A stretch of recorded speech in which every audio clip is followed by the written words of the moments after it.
As I'm sure some of you are aware of this by now, Invader Studios has launched the Kickstarter for Daymare 1998. However, at this point in time, it's not doing so well. At the time that I'm recording this video, the campaign has managed to reach $23,000 out of $191,000, which is the funding goal for the campaign, with only 692 backers. It's the fourth day of the campaign, and backing for it has slowed down extremely by comparison to the first day, which happened to make $10,000 in the very beginning. It'd be a shame to not see this project get funded, especially when you're looking at who's involved. Invader Studios has managed to get former Capcom and Konami employees involved with the project, like Kazuhiro Aoyama, who's the director for Resident Evil 3 Nemesis, Satoshi Nakai, who did the enemy designs for Resident Evil Code Veronica and worked on creature sketches for Resident Evil 0. And lastly, we have Jeremy Blostein, who's known for translating games such as Metal Gear Solid, Castlevania Symphony of the Night, Silent Hill 2, Silent Hill 3, and Silent Hill 4. There's also a possibility of Akari Kaida, who's known for her work as the composer of the original Resident Evil, to also be involved with the project. However, the reason it's a possibility at the moment is due to her involvement being tied to the third stretch goal of the campaign, which I'll discuss a little more about later. You'd think that with information like this, fans of classic-styled Resident Evil games would be more willing to back the project.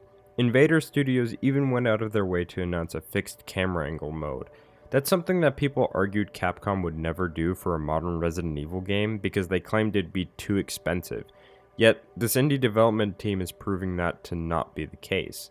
I don't even think that's a valid argument anymore given the announcement. However, I digress. To me, this is the Resident Evil game that we've been waiting for, and yet despite all that, it just doesn't seem like many people seem to care about this new game that has so much more potential now that it's no longer Resident Evil 2 Reborn. The developers can take this game in any direction they want, just as long as they deliver a great game. And I genuinely believe that Invader Studios has the potential of making a great game. Ever since they announced Daymare 1998, I have been more interested in their project since it was something new. This is where I think the Kickstarter campaign may fail. The current trend with horror games is to make them first person, and that's unfortunately what seems to sell. Daymare just isn't that kind of game. It's meant to cater to people that like classic survival horror, but also to people that may prefer the Resident Evil 4 playstyle. People who probably viewed this game thought it was just another clone of Resident Evil 4 or The Evil Within without giving it any second thought. That may easily be due to the fact that first-person horror is just currently popular, and people that generally seem to like first-person horror games don't seem to like variety. It's probably why the stretch goal for the consoles was cancelled when the fixed camera angle mode was announced.